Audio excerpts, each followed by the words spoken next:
গৰিমাৰ লগত কিছু সময় কটালো জুবিনৰ ভনীয়েক পামেৰ লগতো কিছু সময় কটালো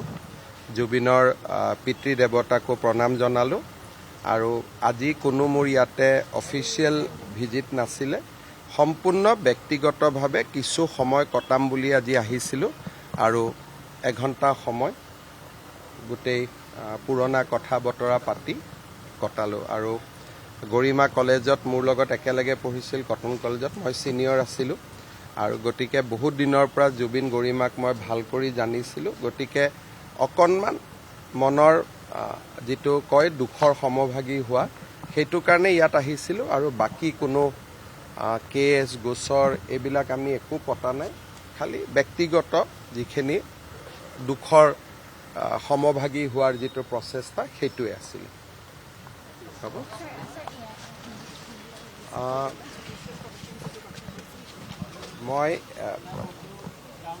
State Government of Assam has constituted a judicial commission under the chairmanship of sitting judge of Guwahati High Court, Sri Soumitra Saikia, so that anyone who wants to speak or who wants to provide us with any information relating to the mysterious death of Jubin, they get a platform. Also, the sitting judge will have an opportunity to oversee the CID proof. If it's kind of a body which will also take care of the proof. If they found that we are doing anything wrong, the Judicial Commission will be able to pass stricture on us. So it will be a complete independent commission. In Assam, never before a sitting judge has been entrusted with the responsibility of inquiring any issue. So this is the first instance in the state of Assam, and I hope that we will be able to bring everything into the public domain once investigation is completed.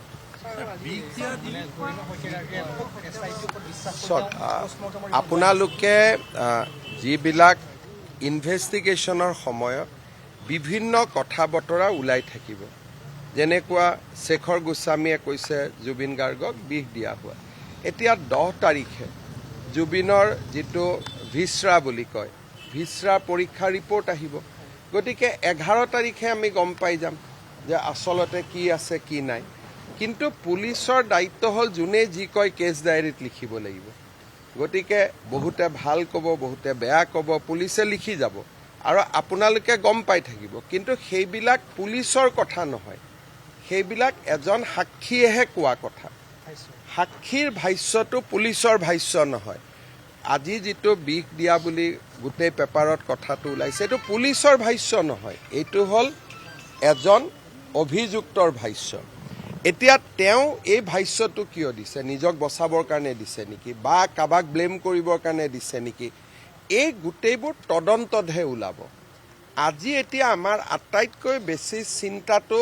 এটা পইণ্টতে লাগি আছে সিংগাপুৰত থকা অসমীয়া লোকসকল ইনভেষ্টিগেশ্যনৰ কাৰণে আহিবনে নাই কাৰণ তেওঁলোক যদি নাহে তদন্তটো আমি পুৰা কৰিব নোৱাৰিম আৰু তেওঁলোকে জুবিনক ইয়াত যাত্ৰা বা এই গোটেই ঘটনাটো কৰা তেওঁলোকে মেইন মানুহ আছিল গতিকে এতিয়া অসমবাসী ৰাইজে হেঁচা দিব লাগে সিংগাপুৰৰ অসমীয়া সমাজখনক যাতে তেওঁলোকক পঠিয়াই দিয়ে বাকিটো আমি যাক আনিব পাৰিলো আনিলো কিন্তু এওঁলোক সিংগাপুৰত বহি আছে